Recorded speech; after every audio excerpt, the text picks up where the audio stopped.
Joining the podcast is former Alabama and Western Michigan quarterback Stone Hollenbach. Stone, I appreciate you taking the time to chat with me. You doing all right?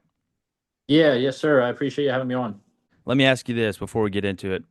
If the dream we all had, as a kid would have came true for you, being an NFL quarterback, who is somebody that you see that you kind of see some of yourself in their game and think to yourself, hey, if I would have been an NFL quarterback, that's probably what I would have looked like?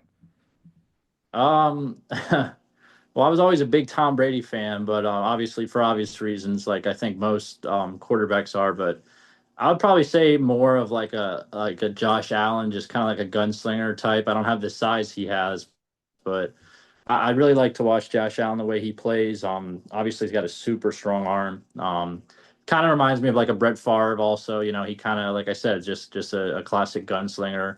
But yeah, I guess Josh Allen's probably a good comparison for me. Man, you had an incredible high school career. You were Mr. Football. You won two state titles. Man, take me down memory lane for you back in high school. Yeah, I mean we had a really good team. I played at Southern Columbia in Pennsylvania, super small school. We had my graduating class, it was 105 kids, so super small. It's kind of like the best way I can describe it is kind of like Friday Night Lights. Like the whole town is all about football. The whole town basically shuts down every Friday night when we have a game, and when we would travel to Philadelphia or Allentown, wherever we had a game at, I mean the whole town followed. Our stands sometimes like our fan base would fill up the whole stands because if we'd be a visitor, that side obviously they didn't have as much seating over there. I mean, it was ridiculous, but it was a football town, and we had an excellent team. I got guys obviously that played at Ohio State, Penn State, Michigan, Michigan State, Wisconsin. I mean, we were loaded, but it was a lot of fun. We were obviously Southern Columbia. I think they've got like 12 state titles now. But Coach Ross been there since like 82 or 83. He's got like almost 500 wins, or he's got over 500 wins. He's got all 12 state titles. I mean, he's the most successful high school football coach in Pennsylvania history, and he's one of the greatest high school football coaches of all time. So having the opportunity to play and learn from him was just, I mean, it was just a blessing. He's somebody I still stay in contact with to this day. A lot like a Coach Saban, an older, old school type of coach. And I was kind of good when I took that next step, going from that a program to a place like Alabama, because I was kind of used to winning, used to high expectations, and all those types of things. But yeah, I mean, high school was a lot of fun. We had a lot of big wins. I only lost one game as a starting quarterback in 3 years. Like you said, two state titles. So it was a great experience. Well, to have all that success at such a small school makes it even crazier. And it's funny because, like we talked about um, NFL and everything, I've talked to NFL guys on here, and they say, man, nothing compares to high school football. Like you said, just the Right. camaraderie and the just pride in your school and all that. That's what it's all about. Football in its purest form. Absolutely. Yeah, I completely agree. High school football it doesn't really get any better than that. Well, you ended up walking on as a preferred walk on at Alabama over some offers that you had. What was your thought process going into that? Yeah, I had about 7 or 8 Division I offers: New Hampshire, Bucknell, Robert Morris, St. Francis. A couple other ones. And really, for me, like at that time, I kind of wanted to look at each program and kind of decide what's the best program that'll set me up for success down the road. Obviously, we all want to play football for as long as we can, but football's not going to last forever. Someday we're going to have to hang it up, and we're going to have to, pick another career path. And I kind of looked at it. I kind of looked at it and I said, I also grew up a huge Alabama fan, so that had a lot to do with it as well. I mean, I grew up, my dad was a huge Alabama fan, and I was kind of born into it. Every Saturday, we had Alabama football on. I remember the first Alabama football game I ever watched was when they played Georgia in 2008, when Georgia had their blackout uniforms on. And Alabama was up like 35-7 at halftime or something like that. And I mean, they just totally dominated them.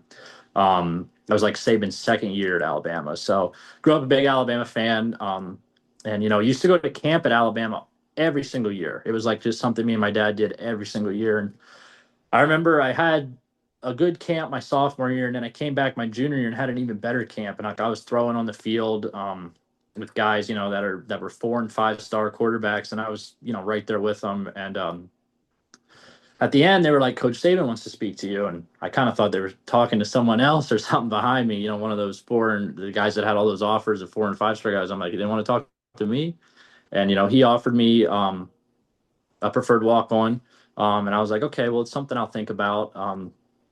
And yeah, it was a tough decision just because those schools were, obviously giving me a full ride.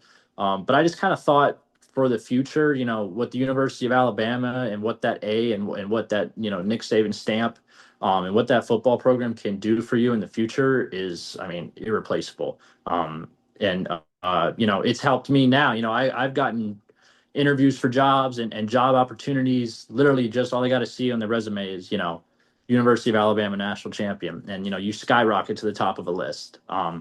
And so yeah, that was kind of the big reason. I kind of wanted to coach at the time too, and I thought learning from some of those coaches, like Coach Saban, Steve Sarkisian, Bill O'Brien, Alex Mortensen, all those guys, like it was a great place to kind of just learn and just build connections for the future. We were at Alabama together with the era of Bill O'Brien and Pete Golding and Saban, of course. And everybody loves to tell Saban stories. And if you have any, I'd love to hear them. But I want to hear what's your best Bill O'Brien story, or his BOB as we called him, because it was almost like the madder he got, the funnier it got. Because Yeah, exactly. yeah, like just that dry, sarcastic, like Right. Yeah, no, Coach O'Brien was one of my favorite coaches at Alabama. I mean, he was the coach that really like he kind of fit my style because he was an old school, no nonsense, coming from the NFL. Obviously, when you're dealing with NFL players, they don't really like they kind of want to be told straight up, and they didn't want really sugarcoat stuff. And that's how Coach O'Brien was. He would just tell you straight to your face if you sucked or if you were a good player. He really didn't care. He was that type of a guy. And I mean, he was awesome. He kind of helped me a lot. He was really the first guy that, or not really the first guy, but he was really one of the guys at Alabama that told me, like, you can play somewhere. And he was he helped me a lot getting that full ride to Western Michigan. He called them for me, and basically got me that offer. But as far as stories go, I mean, I got a lot of Coach O'Brien stories. Our quarterback room with Bryce and Milrow and then him. I mean, it was every day. We had so much fun in that quarterback room. But he would tell Tom Brady stories all the time. But I would probably say my favorite story. He used to tell a story when he was head coach of Penn State. Um, they had Allen Robinson, and we had a play, and I don't remember what the play was called, but it was an out and up, and I think there was a seam and whatnot.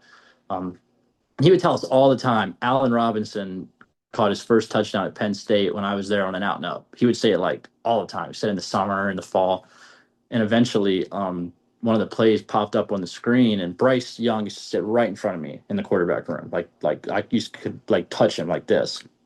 And I remember that play popped up, and I just hit Bryce on the shoulder, and I was like, and Bryce turns around, looks at me. I was like, Allen Robinson scored a touchdown, his first touchdown at Penn State on out and up. And Coach O'Brien just started laughing. He's like, shut the F up, Stone. Like, shut the F up. But yeah, I mean, he was just that type of dude. We had a lot of fun together with Coach O'Brien.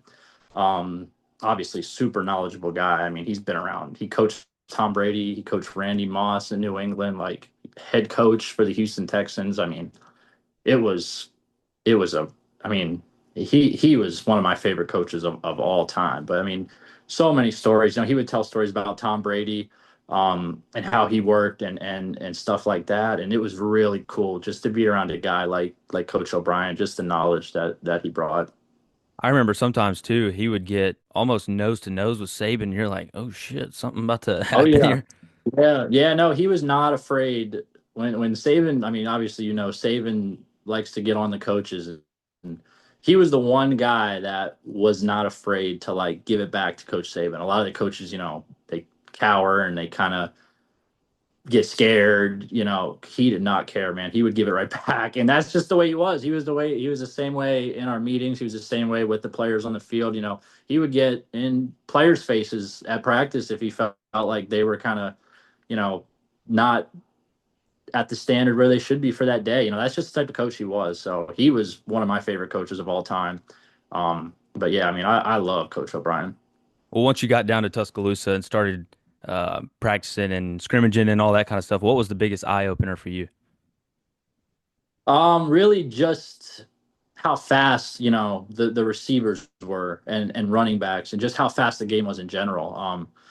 For me being a huge Alabama fan, like I remember my first practice out there and Tua's out there and Max out there and Najee Harris, Jerry Judy, all these guys that like I've been watching for the last 2 years, on TV and like wanting to be like them. And I was kind of like in awe. Like, I remember Tua coming up and shaking my hand, like introducing himself, and I'm like, didn't even say anything, I don't think, because I was like so nervous at the time. But I would probably say my like couple months there, just the speed and getting used to that. You know, that was probably the biggest thing. And I think that's most people's, no matter what position you play, when you come in, like everybody's bigger, everybody's faster, hits harder, all those types of things. But yeah, probably just the speed at first. And like I said, after you're around it, you just get used to it. But everybody was couple steps quicker than when you're playing high school football in central Pennsylvania. As a former high school quarterback, obviously not to the level that you were, but it's almost like, okay, I know that I have an out route over here and the backer's way off, but I'm gonna have to throw this thing almost as soon as I catch it or it's getting picked off. Right, absolutely. Yeah, exactly. Linebackers, I mean, every position was faster. So yeah, you're 100% right. You got to think quicker. You got to get the ball out of your hands faster. You got to make quick decisions with checking at the offensive line if you got a slide protection a certain way. So, that was stuff I didn't do in high school. So all that stuff was new for me. But like I said, you figure it out just doing it over and over and over again, and it just becomes second nature. That it's just something that when it does become second nature, the game slows down. But yeah, you're exactly right. I mean, you definitely had to make quick decisions when you get to that level of players. What was you mentioned BOB kind of helped you transfer to Western Michigan, but what went into that Oh. decision of, hey, I think I need to leave Tuscaloosa? Yeah, well, really for me, I wanted to win a national championship, SEC championship, wanted to make great connections for future, job opportunities, all those types of things. And I basically had those three boxes checked, and the fourth box that I didn't have checked was playing time. And Bryce was coming back, just won the Heisman Trophy. Milrow was kind of the next in line after him, and being a preferred walk on, it's kind of like being a preferred walk on in Alabama at the quarterback position. When you got 5 star after 5 star, it was kind of like I was like, okay, look, if I really want to play somewhere, I'm gonna have to do it somewhere else. And I think a lot of people, when you transfer, like, oh, he wasn't happy. That wasn't the case for me. I love Alabama. I still love Alabama. I go visit now. I'll always be an Alabama fan till the day I die. But really, we're all competitive too at the same time. And I wanted to play just as bad as Bryce and Milrow and all those guys. So I just kind of felt like for me to get on the field, it was going to have to be another program. And, I went and met with Coach O'Brien and Coach Mortensen. And I was just like, hey, like, I'm about towards the end of the regular season. I was like, I want you guys to know, like, I'm thinking about transferring and all those things. And like I said, Coach O'Brien was super supportive. He was like, I think you should leave. Like, you can play somewhere. And that gave me a lot of confidence hearing, a guy that used to coach Tom Brady and Deshaun Watson and Randy Moss telling me like, hey, I think you're a good player. Like, you can play somewhere. And that made me kind of feel like I was making the right decision. And he told me, he's like, hey, if any school reaches out to you, like, give them my number. Like, I'll call them for you. Um, so yeah, I mean, that was really the main fact that went into. I really just wanted to go somewhere to get on the field. Well, obviously, Western Michigan does not compare to Alabama and the program and the tradition and everything. But what are some things that, you kind of appreciated that Western Michigan did that maybe Alabama didn't do?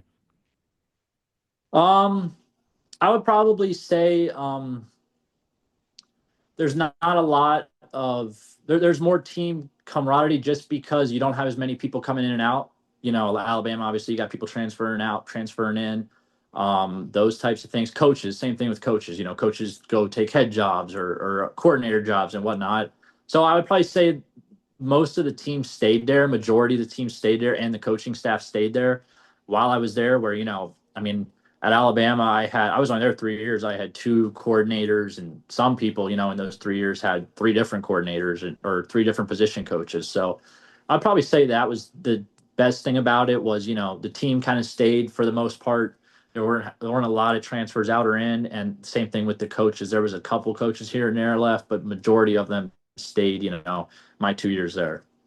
Tell me about you're down in Florida, down in Vince Carter country, training some younger quarterbacks. Tell me about that. What's been like some things that you've seen that really make you feel good about the next generation of quarterbacks? Yeah, I'm working right now also for a company called D1. Giles actually works for them as well. Giles Amos, he's a owner, I believe, somewhere in Georgia. So I think that's kind of we're an athletic training facility, gym.